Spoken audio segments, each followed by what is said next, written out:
que eu era ruim pra cacete, então também não, assim, Ajudou eu tive também. meus dias de glória de futebol, tal, que meu pai era goleiro semi-profissional, né? Ele catou pelo Juvenil de São Paulo, depois ele era do Ébanos de Interlagos, ele era um cara muito ativo, muito ativo, que daí se dedicou à minha carreira. Então ele falou, a gente não tem grana. O dia que o pai não fala não, é não. É. Não tem muito o que fazer. Então, mas eu levava tão numa boa, Vilela, eu sentia tanta gratidão por aqueles momentos que pra mim, você vê, o primeiro dia, né, que ele falou, a gente não tem grana pra comprar pneu de chuva, tá chovendo, quer ir pra casa ou quer sair? Eu falei, não, vou pra pista. E aí eu andei muito mais lento de pneu slick do que meus amigos que estavam andando, os competidores, aquela coisa toda. Só que olha como foi a coisa. Depois, quando eu botei o pneu de chuva, eu voava. Claro, né? Porque eu aprendi, né? Então, mas eu aprendi com amor. Porque não é o melhor ensino. Você andar de pneu slick é perigoso, roda, bate. Não é o melhor ensino. Mas eu fui ganhar minha primeira corrida de Fórmula 1 de pneu slick na chuva. Então, como é o destino, como são as coisas escritas, né? De uma forma que a gente nunca entende e de repente... Mas pra mim é isso, o segredo sempre foi a gratidão. Isso é que me colocava no meu caminho. Mas como que é a tua história, então? Ele te dá teu kart... Meu avô me dá meu primeiro kart, eu ando por 2 anos, meu pai não deixou correr. Por quê? Porque ele achava que eu tinha que treinar. Eu tinha que entrar muito preparado para minha primeira corrida. Aí meu pai mudou o kart para o 125, porque o primeiro era um cinquentinha, tinha aquele motor bem pequenininho que ligava, e ele andava... Aí quando eu fiz a pista pé embaixo inteira, ele falou, tá bom, então a gente tem que partir para o normal, e aí o normal era 125, que ficou por um bom tempo no kartismo nacional. Hoje a água, é tudo mais moderno, mas o motor naquela época era de 125. E aí, a minha primeira corrida, meu tio chegou para mim e falou assim, se você abaixar de 1 minuto do tempo de volta em Interlagos, eu te deixo correr. E aí a gente voltou, eu virei 59 alguma coisa, ele voltou muito feliz para casa, falando pro meu pai e tal, e meu pai falou, não, ainda não é hora e tal, aí meu Isso tio... te frustrava? Não, aí meu tio ficou muito chateado, mas ele chegou para mim e falou assim, ó, seguinte, vai deixar o capacete aqui comigo, fim de semana você fala que você vai passar em casa, e foi assim, ele falou numa terça, meu pai não deixou, sexta eu fui para casa do meu tio, e a gente só avisou meu pai eu no pódio. Aí ligaram lá do orelhão pra ele, porque eu ia passar o fim de semana como se eu fosse pro sítio, aquela coisa toda. Mas aí eu tava em terceiro, eu lembro do pai chegando, todo mundo tomou esporro, ainda mesmo no pódio, mas aí depois ele não conseguiu me parar mais. Aí não dava mais. Que legal. E como foi essa primeira experiência aí de você correndo pra valer mesmo? Como foi? Cara, eu sempre fui um cara, quando eu era jovem, eu era daqueles que era meio espírito velho, falava assim pro amigo, falava assim, puta, vai se quebrar, velho, não faz isso, não faz aquilo. Eu era o cara, eu não era eu me tornei, assim, muito mais, eu sempre fui debochado, eu sempre fui o cara que criou apelidos na escola. Outro dia tive um almoço com os amigos de escola e eles sempre falam isso. Começaram a lembrar. Mas eu era sempre fui um cara cuidadoso. Sei. Então eu sempre fui um cara que... Então na primeira corrida, meu pai não deixando, eu não queria bater. Claro. Imagina chegar a conta pro pai e tal. Mas mesmo assim eu consegui chegar no pódio. E foi, assim, eu me identificava muito com aquela velocidade, com aquela forma de... era uma liberdade de expressão ali, você poder estar sozinho. Mas você sendo esse cara cuidadoso e tem um pouco de impetuoso, né, que você tem que ser para correr... Como que é essa medida? Você foi ajustando? Você vai ajustando, mas chega um momento que aí o pai falou, então peraí, então vamos injetar agressividade aí, porque tá faltando nas ultrapassagens. Você coloca só o bico, não tá indo inteiro. Acontece muito com criança, muito. E aí o meu treinador na época, ele chama Renato Russo, não é o cantor, ele tem o mesmo nome, mas o Russo me ensinou as malícias, porque tem malícia e tem maldade. Claro. Aí você vai com aquilo que você escolhe. No Mas futebol, tem malícia de você isso. proteger a bola, tem uma Exato. malícia, Todos os esportes ganhar têm, tempo, entendeu? Aquela gritaria do futebol que a gente... pressão no juiz. Exatamente. E Então, no kart o que que era, por exemplo? Fala umas malícias assim. às vezes o cara encosta em você e você você devolve com força dobrada, entendeu? Você não ficar tímido por uma situação porque o menino era maior ou por alguma...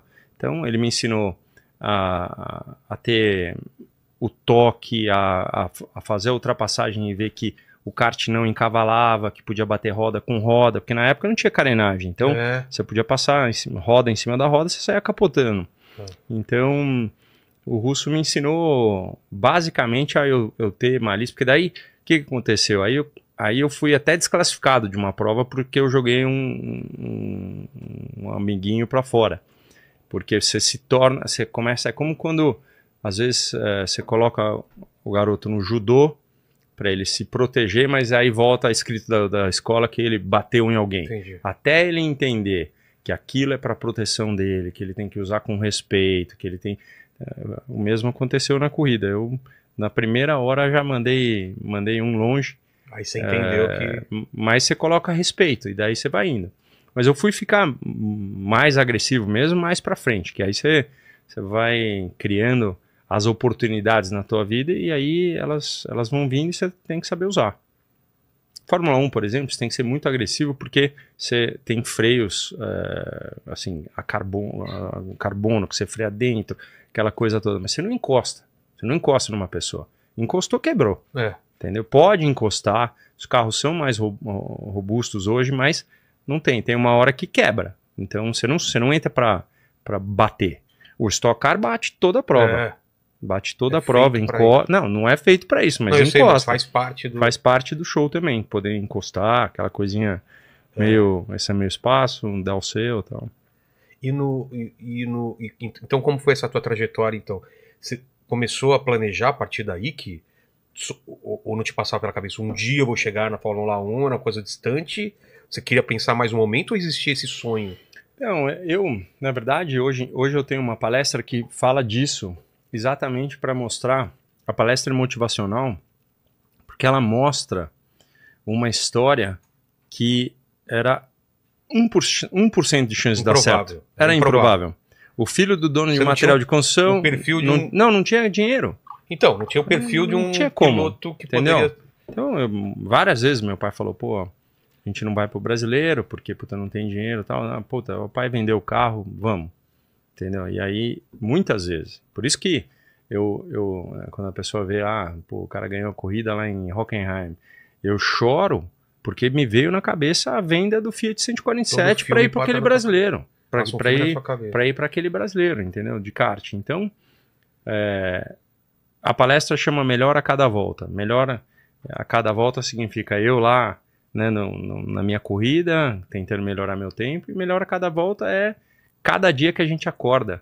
Cada agradecimento pelo acordar, né? Então, melhor, você acorda melhor, você produz melhor, sabe que vai cair, mas quando se levantar, é com aprendizado. Então, eu acho que é isso. Mas tinha o sonho? O sonho era sempre grande.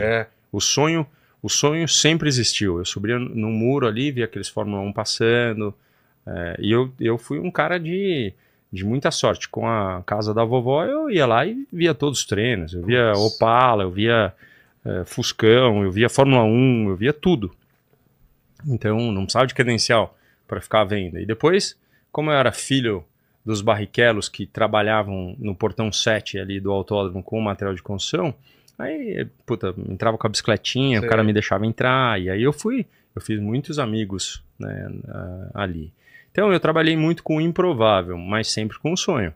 E aí chegavam pro meu pai e falavam, pô, o cara, teu filho tem muito talento, eu vou ajudar, tá aqui, ó, um escapamento, um motor. A gente falava que o meu kart era um kartinho feijoada, tinha pedaço de todo mundo, velho. Frankenstein.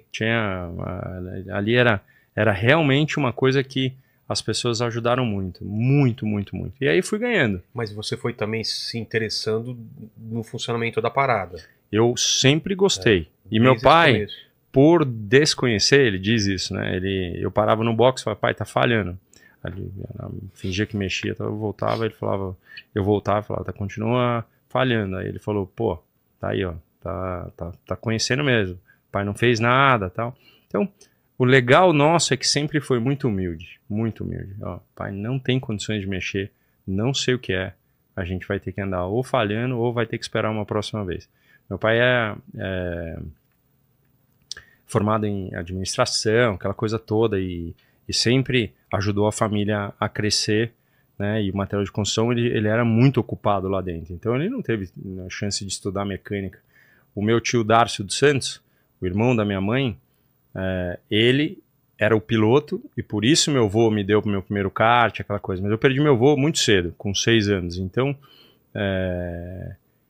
eu fui indo, assim, eu lia muita coisa. Quando eu cheguei na Itália com 16 anos, eu devorava Auto Sprint, que falava o que era uma suspensão, o que era uma mola, o que era uma pré-carga, uma série de coisas, um diferencial, tudo aquilo ia me ensinando. E eu aprendi a falar o italiano muito rápido pela leitura. Então, mas voltando ali para você saber, quando eu ganhei meu primeiro campeonato, eu comecei a correr mesmo no meio de 81. Aí em 82 eu fui pro primeiro brasileiro, eu fui 7º colocado. 83 eu ganhei o brasileiro, 84 eu ganhei o brasileiro. Aí em 85 cheguei em quarto, 86 eu ganhei o brasileiro, 87 ganhei o brasileiro, 88 ganhei o brasileiro. Eu fui um dos primeiros pentacampeões brasileiros de kart. Quando você tem esse tipo de trajetória, se bem trabalhado, hoje a gente tem toda a internet, a rede social, mas lá não tinha nada. Não tinha. Mas como eu corria contra o Christian Fittipaldi, e ele tinha muita cobertura no jornal, aquela coisa, meu nome saía. Então meu nome foi ficando conhecido. E eu devo muito da minha carreira ao Christian e à família Fittipaldi também, porque hoje nós somos muito amigos, irmãos, assim, e aquela época foi de uma rivalidade que um queria pegar o outro, né, muito, assim, na pista, e aquilo foi fazendo com que a gente se destacasse, e fomos subindo. E os dois foram empurrados para cima. E os dois chegaram na Fórmula 1, né? Você vê? Então, essa rivalidade... Mas nessa época vocês eram amigos fora, não? Era rivalidade mesmo? A gente teve amigos, não amigos, amigos, não amigos, a gente teve épocas, assim. Entendi. Então, mas hoje muito irmão, né? Muito irmão. Então... E na época você chamou atenção, e aí qual era o caminho a partir do kart, o comum? Então era a Fórmula Ford. A Fórmula Ford era conhecida. E aí acontece os milagres que aconteceram na minha carreira. Então, no ano de 88, meu pai chegou para mim e falou: não temos dinheiro para comprar um Fórmula Ford 0, mas tem um anúncio de um carro que bateu 2 vezes e que esse carro é o que a gente tem grana para comprar. E aí, cara, foi uma maravilha, porque aquilo era felicidade, puta, vamos passar para a Fórmula Ford, eu tinha 15 para 16 anos. Nossa, eu não vi. Vamos embora, é isso aí, vai dar tudo certo. Aí eu andei 2 vezes com o carro e meus tempos de volta não eram bons, porque o carro era um carro sabe aqueles caminhões que vão de lado na estrada, assim, ó? Tô ligado. Vai de heavy gale, esse era o meu Fordinho. E aí a Ford chegou no final do ano e falou que eles precisavam de um carro, de um show car. Então eles alugariam o meu carro, pagariam por isso. Como eles teriam que pintar o carro, eles devolveriam a pintura. Então, pros caras que não tinham grana, o aluguel mais a pintura do carro, a gente já tava, né, era legal. Esse carro caiu do caminhão. Deu PT. Que sorte! Aí os caras tiveram que trocar. Meu carro, eu ganhei um carro 0. Eu ganhei um carro 0. Quando eu ganhei um carro 0, eu ganhei minha primeira prova de Fórmula Ford. Então, foi sempre isso, cara. Eu sempre tive muita ajuda, né? Seu pai ou você não são responsáveis por pelo acidente.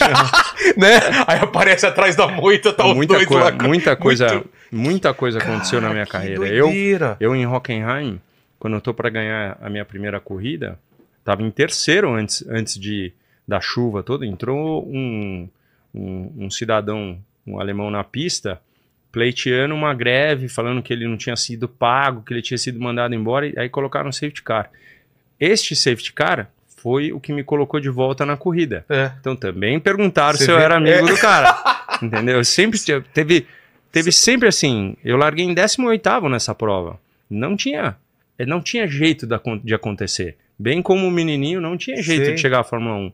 E foi sempre nessa hora, por isso que eu falo muito em motivação e muito em agradecimento, porque é isso. Essa foto aí? Essa é da primeira vitória. Olha só. Então, e você vê, os dois de outra marca, né, no caso da Mercedes na época, da McLaren, eles estavam ali felizes, cara. Eles estavam, juro por Deus, esse foi um pódio que eu desci, o Coulthard olhou pra mim e falou assim, você tá pesadinho, hein?